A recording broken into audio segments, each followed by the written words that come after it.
Bonjour à tous. Merci pour la grâce de Dieu ce matin. Nous sommes debout. C'est une joie pour nous également de pouvoir remercier Dieu. On va lire dans 2 Chroniques chapitre 16.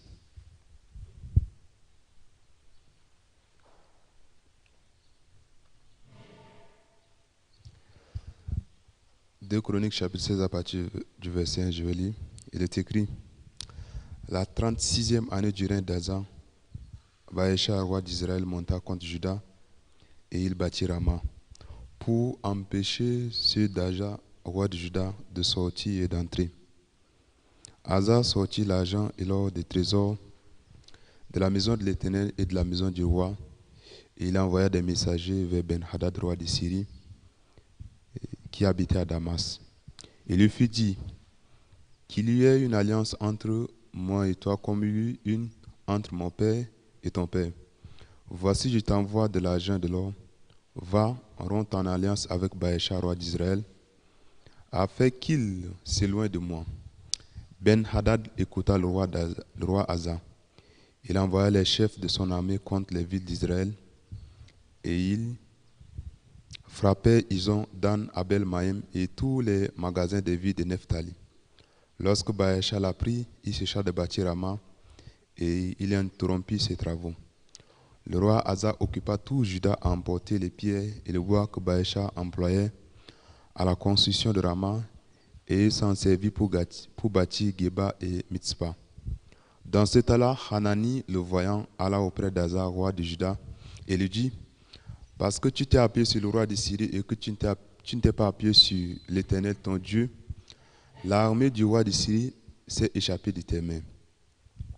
Les Éthiopiens et les Libyens ne formaient-ils pas une grande armée avec des chars et une multitude de cavaliers? Et cependant l'Éternel les a livrés entre tes mains, parce que tu t'es appuyé sur lui. Car l'Éternel étend ses regards sur toute la terre pour soutenir ceux dans lesquels tout entier à lui. Tu as agi en insensé, car dès à présent tu auras des guerres. Asa fut irrité contre le voyant, et il le fit mettre en prison parce qu'il était en colère contre lui. Et dans le même temps, Asa opprimant aussi quelques-uns des peuples. Les actions d'Asa, les premiers et les derniers, sont écrites dans le livre des rois de Juda et d'Israël. La 39e année de son règne, Asa eut les pieds malades au point d'éprouver de grandes souffrances, mais même dans sa maladie, il ne cherchait pas l'Éternel, mais il consulta les médecins. J'ai lu jusqu'au verset 12. Okay, bonjour encore une fois de plus. Je suis très content d'être avec vous ce matin et de pouvoir aussi partager mon cœur. J'ai reçu le salut en 2018. Et lorsque j'ai reçu le salut, j'étais vraiment content. J'étais aussi beaucoup dans la joie. Je me rappelle bien ce jour. Je suis rentré à la maison après le séminaire avec beaucoup de joie, beaucoup de chants, beaucoup de danse. Lorsque je suis arrivé à la maison aussi, à cause de la joie qui était dans mon cœur, je cherchais également de répéter ce que j'ai écouté. Et j'ai reçu la grâce de parler, de partager ce que j'ai écouté. Et c'est comme ça qu'il y a aussi beaucoup de gens de la Constitution, ils ont commencé à me suivre pour venir à l'église. Et depuis ce temps aussi, Dieu me donne beaucoup de joie. Cette fois aussi, je suis encore très content. Et au travers de l'église, au travers également de la conduite du serviteur. Pendant que nous menons la vie spirituelle, pour moi spécialement, je ne suis pas véritablement intéressé à apprendre vraiment la foi. Je suis intéressé à bien vivre confortablement. Mais si on regarde aussi, ça c'est le caractère de la chair. Pour beaucoup aussi, nous n'aimons pas un endroit où encore des conditions où nous pouvons apprendre Dieu. Ce que nous aimons le plus, c'est bien vivre, bien dormir, bien manger. En tout cas, faire nos choses, faire nos programmes aisément comme nous voulons. Mais pour Dieu aussi, Dieu est intéressé que nous puissions également apprendre Dieu. Donc si toutes les choses marchent bien, on ne va pas apprendre Dieu. Pour Dieu, ce qui est vraiment important, c'est comment est-ce qu'on peut apprendre à compter sur lui. Et pour ça aussi, Dieu envoie les difficultés. Il y a cela quelque temps, j'ai lu un témoignage. C'est un missionnaire en Asie. En tout cas, il a fait son témoignage. Il s'est marié après le mariage. Il était très content avec sa femme. Et sa femme est tombée enceinte. Donc, lorsque sa femme est tombée enceinte, il a informé ses parents, son père et sa mère. Vraiment, toute la famille était contente, très très contente. Et son père a dit, ok, tu as le temps de partir à l'hôpital, vous allez faire les tests, les examens pour voir exactement qu'est-ce qui se passe. Est-ce que c'est bien, c'est un garçon, c'est une fille.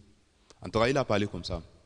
Et ce missionnaire, il a gagné le cœur de pouvoir également partir à l'hôpital avec sa femme, avec beaucoup de joie. Imaginez la joie d'être un nouveau père et d'être un nouveau papa. C'est une joie qu'on ne peut pas exprimer. C'est comme ça qu'ils sont rendus à l'hôpital avec sa femme. Et ils ont eu le temps de pouvoir rencontrer les médecins, de faire les examens. Et après l'examen, on les a appelés. Premièrement, le médecin, il a parlé avec beaucoup de joie, mais après l'examen, le médecin, il a changé véritablement de visage. Il était sérieux. Et son visage a complètement changé. Il a dit, je vais vous parler clairement.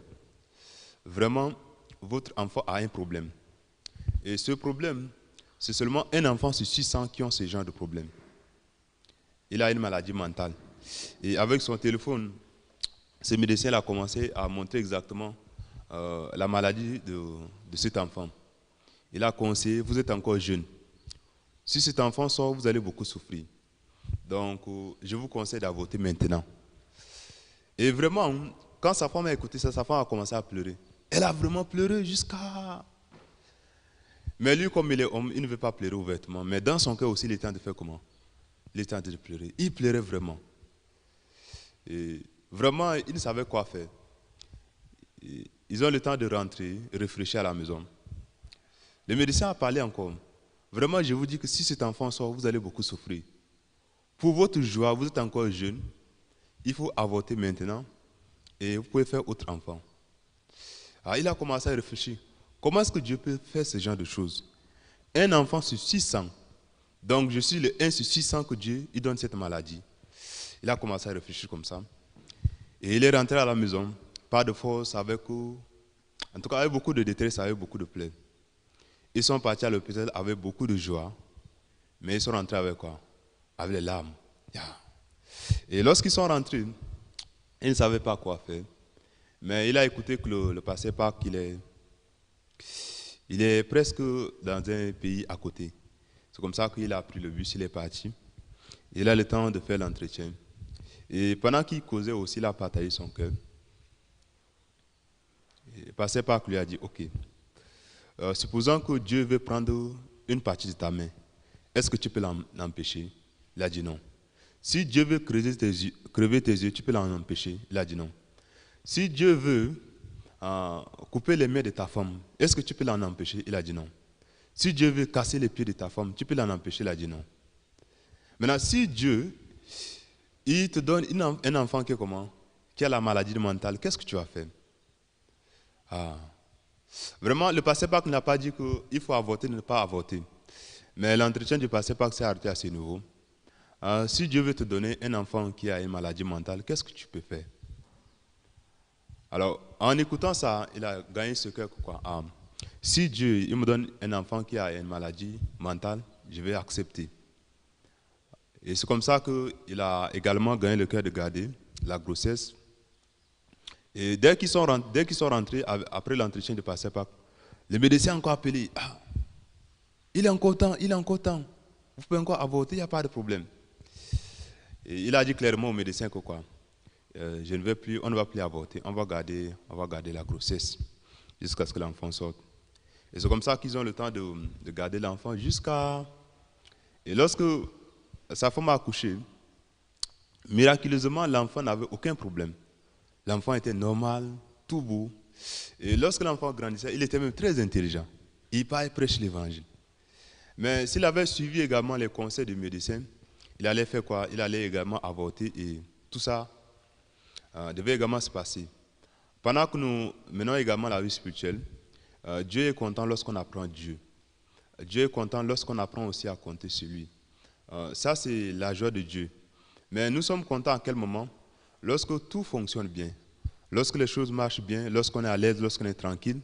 Nous ne sommes pas vraiment intéressés lorsque Dieu nous donne des difficultés, Dieu nous donne des problèmes. Cette fois-ci aussi, au travers de la conduite de l'Église, le pasteur nous a clairement dit que pour ministrer, il est impératif de faire les académies. Donc, on a fait la réunion en Balmayo. Et pendant la réunion en Balmayo, le pasteur a insisté sur ce point plusieurs fois. Pendant 4 jours, chaque jour, il ne parlait que quoi des académies. Vraiment, au début, lorsqu'il a commencé le programme des académies ici, il a dit qu'on va commencer avec les 2 grandes églises. Donc, après Ancien Camille, il y a l'église de Bertois et l'église de Douala qui vont faire. Et quand j'ai écouté ça, j'ai dit que voilà, ça c'est bon. Comme ça, on va rester tranquille, on va regarder. Et puis après, il a dit, ceux qui veulent commencer, ils vont commencer. Mais lorsque nous sommes partis à la réunion à Mbalmayo, vraiment, il était sérieux, il a dit quoi? Tout le monde devait faire quoi? Faire les académies.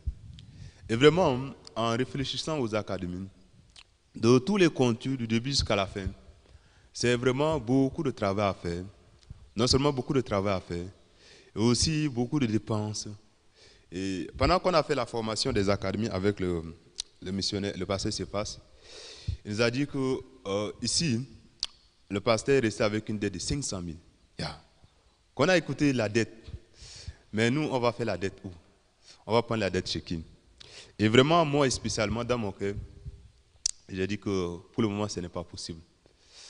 Donc, les dettes, ce sont des choses que je n'aime vraiment pas. C'est comme ça que je suis resté. Mais le premier jour, il a parlé sur ce point. Il a parlé du plan. Et vraiment, pour les académies aussi, le plan. Mais si c'est le plan, ce n'est pas qu'on va faire le plan nous-mêmes. Le plan a été déjà fait. Et le deuxième jour, il a encore parlé de quoi? Faites ce qu'il vous dira. Et vraiment, toutes ces paroles, c'était pour nous conduire à faire le programme des académies. Et encore le troisième jour, le pasteur nous a parlé de Jésus-Christ, que les gens voulaient également le pousser et le précipiter afin qu'il puisse également tomber sur la montagne. Mais la parole est sortie que quoi?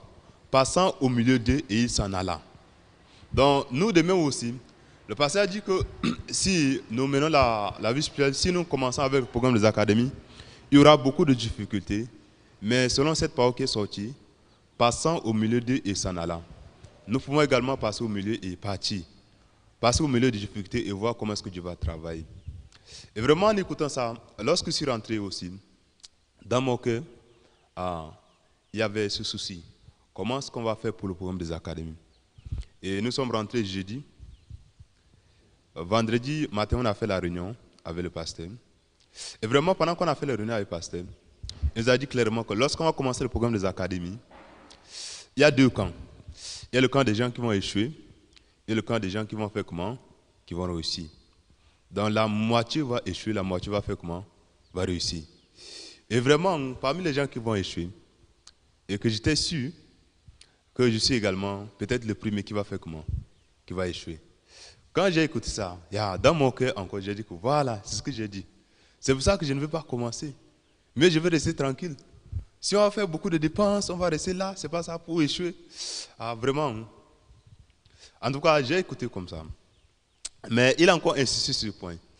Vraiment, pour ministrer, les académies, c'est impératif. Et ces derniers temps aussi, lorsque je consulte presque tous les comptes Facebook des églises de l'Afrique, vraiment tout le monde, tous, ils sont en train de commencer avec le programme quoi, des académies. Il n'y a pas une église qui reste également, qui dit que je ne commence pas avec le programme des académies. Toutes les églises. Et vraiment, quand j'ai regardé ça aussi, ça a commencé au Kenya et c'est en train de partir. Donc, c'est un programme que c'est Dieu qui établit. Puisque c'est la volonté de Dieu, je vais faire. Et au travers également des repos du passé, j'ai gagné ce cœur de pouvoir également, en tout cas, commencer.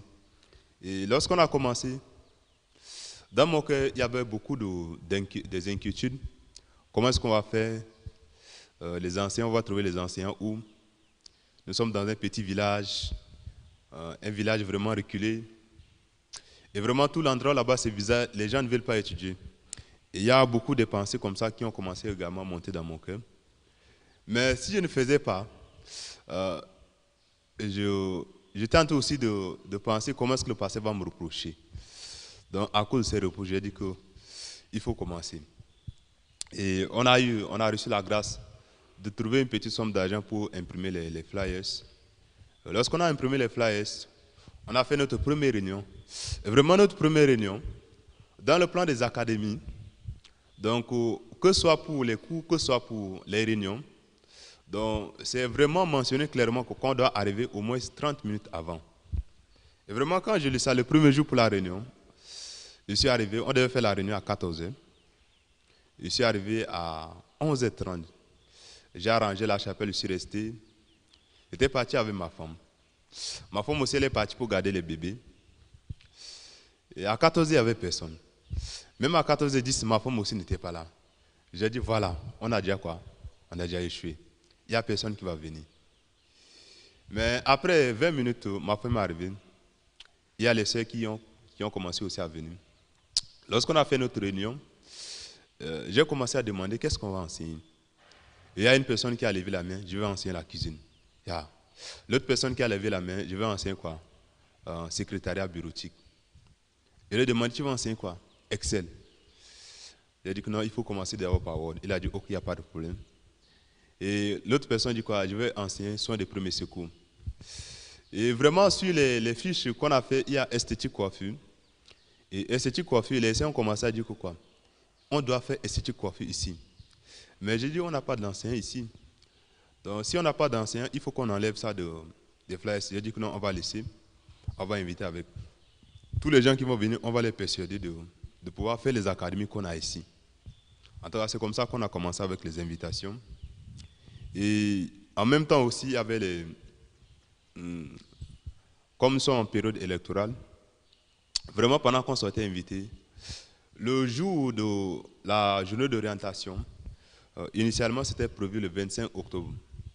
Mais ce 25 octobre, lorsqu'on invitait, les gens disaient que quoi, vraiment, vous pensez que ce jour-là c'est possible que quelqu'un sorte? C'est pas possible. Personne ne peut sortir. Et vraiment, quand j'ai écouté ça, il y avait beaucoup de découragement dans mon cœur. Et en continuant aussi à inviter, il y a une chose aussi qui pouvait aussi me donner un peu de force. Passons au milieu de Essanala. Selon la parole qui est sortie, passant au milieu de Essanala. C'est vrai qu'il y a beaucoup d'inquiétudes, mais Jésus-Christ aussi, il a été poussé par les gens jusqu'à ce que, à un moment où presque, si on le poussait seulement, il allait tomber. Mais à ce moment précis, il a dit que quoi? Passant au milieu de Essanala. Et cette parole encore est venue dans mon cœur. On a continué aussi la mobilisation à inviter les gens. Vraiment, la mobilisation, on a gagné le cœur d'inviter comme on a invité ici à Saint-Camille. Donc, on ne donnait pas les flyers comme ça. Mais lorsqu'on donnait les flyers, un flyer équivaut à une personne qui est enregistrée, une personne enregistrée, et on a son contact, en tout cas, on a l'académie qui veut faire. C'était comme ça. Et grâce à Dieu aussi, lorsqu'on a repoussé la journée d'orientation, puisqu'on a tous les numéros, on a eu le temps de les rappeler que ce n'est pas aujourd'hui. Vraiment, et à cause de cette sagesse, on a reçu beaucoup de grâce. Mais même comme ça, il y avait des gens qui n'avaient pas de numéro. Et le 25 octobre, j'étais là-bas. Il y a des gens qui sont arrivés. On est venu pour la journée d'orientation. Malheureusement, ce n'est pas aujourd'hui, c'est samedi prochain. Et samedi passé, on a reçu également cette grâce de commencer avec ce programme. Et vraiment dans mon cœur, même maintenant aussi, ce qui est certain, ce n'est pas que nous avons toutes les conditions réunies. Donc quand j'ai aussi réfléchi, les académies, lorsque le pasteur il a commencé ici, ce n'est pas que tout était prêt. Vraiment, tout était en manque. Que ce soit les matériels, que ce soit tout, que ce soit les uns, tout était en manque. Mais il y avait une chose, on va commencer le programme des académies.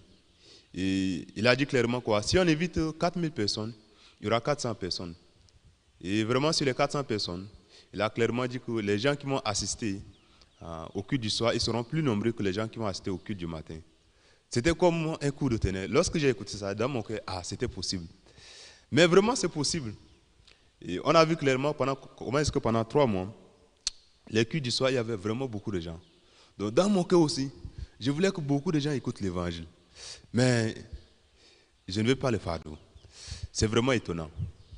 Donc pendant que nous menons aussi la vie spirituelle, Dieu, il est content lorsqu'on apprend Dieu. On apprend Dieu à quel moment? Dans Genèse chapitre 1, il est dit que quoi? Ainsi il y a un soir, il y a un matin. Donc Dieu aussi, il commence par quoi? Le soir. Le soir, lorsque tout est sombre, lorsque rien n'est clair, Lorsque tout est vraiment noir, ainsi le programme de Dieu également commence. Donc pour nous également, pour les programmes de l'Église, spécialement si on regarde exactement, tout commence quoi? Lorsque tout est vraiment sombre. Même ici également, tout a commencé quoi? Dans le noir. Mais c'est fini quoi? En beauté, en joie. Il y a beaucoup de personnes qui sont venues pour la journée de remise de diplômes. Et ils étaient vraiment contents. Mais lorsque ça a commencé, c'était avec c'est pas de ténèbres, rien n'était clair. Mais par la fin aussi, on a vu comment est-ce que, à cause du plan qui a été conçu, lorsque le plan est clair, on peut voir comment est-ce que Dieu aussi conduit exactement. Donc, pour ce programme, dans mon cœur, j'ai reçu beaucoup de grâce. Bien sûr que dans mon cœur, pendant que j'écoute aussi la parole du pasteur, premièrement, j'ai pensé que quoi? Le pasteur lui-même dit qu'on doit commencer le programme des académies. Mais comment est-ce qu'il dit encore ici le premier des gens qui vont échouer? Quand j'ai écouté ça, j'ai dit que je ne devais pas faire. Puisque je suis le premier des gens qui vont échouer, ça va. Il a clairement dit que quoi? Il y a deux camps. Il y a le camp de l'échec et le camp de quoi? Du succès. Et le camp de l'échec, peut-être que tu seras le premier. Et vraiment en écoutant ça, premièrement, j'ai gagné, c'est comme si le pasteur, quand j'écoute, c'est comme s'il ne veut pas qu'on commence les académies maintenant. Il faut que je change d'abord mon mentalité. Après avoir changé la mentalité, on va commencer. C'était comme ça. Mais lorsque j'ai commencé à lire la Bible, je suis tombé dans 2 Chroniques chapitre 16. En lisant 2 Chroniques chapitre 16, vraiment, c'est comme si Dieu aussi il m'a donné exactement quoi. Voici le cœur du pasteur. Il faut changer ton cœur et commence maintenant. N'attends pas. Dieu peut t'aider. Et si Dieu t'aide, même si tu n'es pas prêt, ça va aller. Si Dieu t'aide et que même si vraiment tu n'as pas les moyens, si Dieu t'aide, ça va marcher. Et vraiment, j'ai gagné ce cœur aussi en lisant 2 Chroniques chapitre 16. Dans 2 Chroniques chapitre 16, il y a quoi? Il y a le roi Asa, il y a Ben-Hadad, et il y a ces rois. Et pendant qu'il y a la guerre, la sagesse c'est quoi? C'est les stratégies pour faire comment? Pour vaincre. Mais pendant que nous menons la vie spirituelle, vraiment résoudre nos problèmes, nos difficultés, ce n'est pas important. Qu'est-ce qui est vraiment important? Apprendre qui? Apprendre Dieu. En apprenant Dieu, c'est comme notre gain. Donc, celui qui gagne, c'est celui qui a vraiment appris, qui a appris Dieu. Donc, si on regarde ici Asa, il a gagné quoi? Une technique pour faire comment? Pour battre Israël. Et la technique qu'il a gagnée, c'est quoi? Donc, il a regardé derrière Israël, il y a une grande armée, le roi de Syrie. Alors, si seulement le roi de Syrie serait de mon côté, ça va, je vais vaincre quoi? Je vais vaincre Israël. Et c'est comme ça que Judas, il a pris quoi? Il a pris tout l'argent qui était dans la maison de Dieu, dans la maison du roi, pour aller faire alliance avec qui? Avec le roi de Syrie. Et le roi de Syrie également, en voyant comment est-ce qu'il y avait vraiment beaucoup d'argent, beaucoup d'or, il a dit, ok, je vais rompre mon alliance avec qui? Avec le roi d'Israël. Et ils ont commencé à faire quoi? Le roi d'Israël a commencé la guerre avec le roi d'Israël. Et c'est comme ça que le roi d'Israël, ils ont interrompu quoi? La construction de Rama. Donc, il a dit que Rama était juste devant quoi? Devant Juda, devant Jérusalem. Donc, pour empêcher les gens de sortir et d'entrer, donc Israël a prévu de faire comment? De construire Rama. Donc, pendant qu'ils vont construire Rama, tous les gens qui vont sortir et entrer, on va faire comment? On va les attraper. Et c'était comme ça. Donc, dans le cœur du roi d'Asa, le roi de Juda, donc c'était bien réfléchi. Par cette méthode, il va faire comment? Il va résoudre ce problème. C'était comme ça dans son cœur. Et vraiment, lorsqu'il a fait, le problème a été résolu. Clairement aussi. Selon sa sagesse, le problème a été résolu.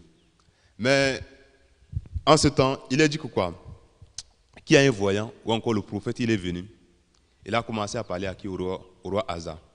Vraiment, tu t'es appuyé sur qui? Tu t'es appuyé sur le roi de Syrie pour cette bataille. Et il a dit que quoi? Tu as agi en insensible. Donc vraiment, si tu avais le sens normal, tu pouvais te dire que quoi? Auparavant, il y avait il y avait l'Éthiopie, il y avait la Libye qui sont venus en guerre. Parce que je me suis appuyé sur Dieu, Dieu m'a aidé. Cette fois-ci aussi, je peux m'appuyer sur Dieu et voir comment est-ce que Dieu va m'aider. Mais qu'est-ce qui s'est passé? Tu as agi en insensé. Tu n'as pas eu le sens. Et tu t'es plutôt appuyé sur qui? Sur l'homme. Tu t'es appuyé sur quoi? Sur le roi de Syrie. Et voici maintenant, il s'est échappé de tes mains. Et dans 2 Chroniques chapitre 16, verset 9, il est dit quoi? Car l'Éternel étend ses regards sur toute la terre pour soutenir ceux dont le cœur tout entier à lui. tu as agi en insensé dans cette affaire, car dès à présent, tu auras des guerres. Donc, voici le problème a été résolu. Mais maintenant, Dieu te dit que quoi? Je vais t'ajouter encore beaucoup de guerres. Tu auras beaucoup de problèmes, beaucoup de difficultés. En évitant une petite difficulté, Dieu dit que quoi? Qui va ajouter encore beaucoup. Donc, pendant que nous menons aussi la vie spirituelle, vraiment, pour le programme des académies, au début, lorsque j'ai vu vraiment, c'est quelque chose qu'on ne peut même pas commencer. Et que moi, je n'ai même pas le courage même de parler des académies. Quand j'écoute, je regarde, je dis que oui, ici vraiment, il y a combien de personnes qui œuvrent pour le programme des académies? Il y a beaucoup de gens. Ici en Cameroun, il y a vraiment beaucoup de gens. Mais vraiment, en regardant 2 Chroniques chapitre 16, il est dit quoi? Que Dieu étend ses regards sur toute la terre pour soutenir ceux dont le cœur tout entier acquis à lui. Si on s'appuie sur Dieu, Dieu peut nous aider. Comme c'est gratuit, c'est pas payant. Le pasteur a dit clairement que quoi? C'est un programme de Dieu. Si vous commencez, les gens vont vous aider. En tout cas, c'était comme ça. Si seulement vous commencez, les gens vont vous aider. Et vraiment, cette fois-ci aussi, on a vu comment est-ce que Dieu aussi est en train de nous aider un à un. Il y a les sœurs qui nous ont dit exactement il faut faire quoi? Il faut faire la classe esthétique coiffure, comme c'est écrit. Il y aura beaucoup de gens. Et vraiment, en réfléchissant, il n'y a pas d'enseignants. Et j'ai même essayé en tout cas, à partir dans les salons, discuter avec les femmes qui font la coiffure. Il faut nous aider comme ça. Et moi, je dis clairement que c'est leur profession. Donc, si tu veux nous prendre comme des professeurs, il faut nous payer quoi? 2500 par heure. Quand j'ai écouté 2500 par heure, j'ai dit que ah non, ça va, il faut laisser tranquille. Et vraiment, j'ai commencé à réfléchir. Auparavant, il y avait 2 jeunes filles qui sont venues au culte. En tout cas, c'est une sœur qui les a invitées. Elles sont venues au culte. Elles ne sont pas à Toutouli, elles sont à Minkan. Donc, c'est comme du côté opposé. C'est de l'autre côté de l'autoroute de Toutouli. Et lorsqu'elles sont venues, en tout cas, j'ai causé avec eux. C'était en 2024, je crois. Il y a une qui m'a dit qu'elle a un salon de coiffure. Et vraiment, c'est professionnel. L'autre fait dans la restauration. Et j'ai commencé à réfléchir si je pouvais seulement avoir les noms. Parce que les noms même étaient déjà partis dans ma tête. Mais heureusement aussi, il y avait un cahier où j'ai écrit les noms. Selon aussi la conduite de l'église, les noms étaient écrits dans un cahier. Et j'ai commencé à fouiller le cahier. J'ai retrouvé les noms. Je suis parti, je les ai écrits. Bonsoir, comment? Est-ce que vous êtes toujours à Monican? Ou nous sommes toujours là? J'ai besoin de votre aide. Ou on vous écoute. Et quand j'ai commencé à parler, moi, j'ai dit que, ok. La personne avec qui je causais m'a dit que moi, je ne fais pas dans esthétique coiffure, c'est plutôt ma soeur qui fait dans ça. Moi, je fais dans restauration. Et comme vous avez parlé, on ne peut pas causer au téléphone. On peut vous aider, mais on va se retrouver plutôt dimanche à l'église. Et quand j'ai écouté aussi ça, dans mon cœur, il y a beaucoup de... En tout cas, il y a eu beaucoup de regrets. Si seulement je me suis souvenu également de plus tôt, on pouvait commencer maintenant avec le programme d'esthétique coiffure. Vraiment, je suis content également de vivre à l'église. Pendant que je vis à l'église, vraiment, pour moi, mon caractère, je ne suis pas vraiment intéressé. Aussi, à beaucoup travailler. Je ne suis pas quelqu'un qui travaille beaucoup. Je ne suis pas quelqu'un aussi qui se dit que j'apprends beaucoup de Dieu, qui aime beaucoup apprendre de Dieu. Je suis vraiment intéressé aussi à bien vivre à l'église. Mais la joie de l'église, la joie des serviteurs de Dieu également, est que nous puissions également apprendre de Dieu. À cause de ça aussi, Dieu nous donne quoi? Des fardeaux de difficultés, afin que nous puissions apprendre de Dieu. Celui qui évite quoi? Les petits problèmes, Dieu va ajouter quoi? Des gros problèmes, des grands problèmes. Dans 2 Chroniques chapitre 16 ici, Hanani a dit à Azak quoi? Que dès à présent tu auras quoi? Tu auras des guerres. Maintenant dans cette bataille tu as gagné. Mais dans l'avenir, Dieu va te donner quoi? Beaucoup de combats, beaucoup de guerres. C'est pour que tu puisses t'appuyer sur Dieu. Et celui qui s'appuie sur Dieu, comme c'est dit clairement que quoi? Que Dieu étend ses regards sur toute la terre pour soutenir ceux dans le cœur tout entier à lui. Et lorsque j'ai vraiment reçu cette parole dans mon cœur, avec toutes les paroles que j'ai écoutées, les paroles du serviteur de Dieu, je ne pouvais aussi m'empêcher de faire comment? De pouvoir sortir, inviter et aussi avancer en avançant aussi. Vraiment, ce n'est pas que tous les gens qui sont à l'église nous suivent. Moi aussi, je ne suis pas aussi quelqu'un qui suit le pasteur. Donc, en gardant aussi ce que Je pouvais seulement être reconnaissant quand une personne se dit que non. J'étais content. Quand j'écoute comme ça, je dis que ah, ça c'est moi là-bas. Et c'est comme ça que vraiment en avançant, il y a les sœurs qui sortent pour inviter, qui sortent inviter. Et même aussi à la journée d'orientation, miraculeusement, il y avait des sœurs que moi je ne pensais que jamais qu'ils allaient venir. Elles sont venues, elles ont commencé à pousser les jeunes. Il faut vous inscrire, il faut vous inscrire. Et avec la grâce de l'église aussi, on a commencé. Et j'espère aussi que cette fois-ci, moi en commençant, le cœur que j'ai, ce n'est vraiment pas le cœur de réussir. Mais qu'on a commencé, même si j'échoue, à ce que j'ai commencé. Et dans mon cœur, il y a ça. Mais en regardant dans 2 Chroniques chapitre 16, le verset 9 dit quoi? Que Dieu étend ses regards sur toute la terre pour soutenir ceux dont le cœur est tout entier acquis à lui.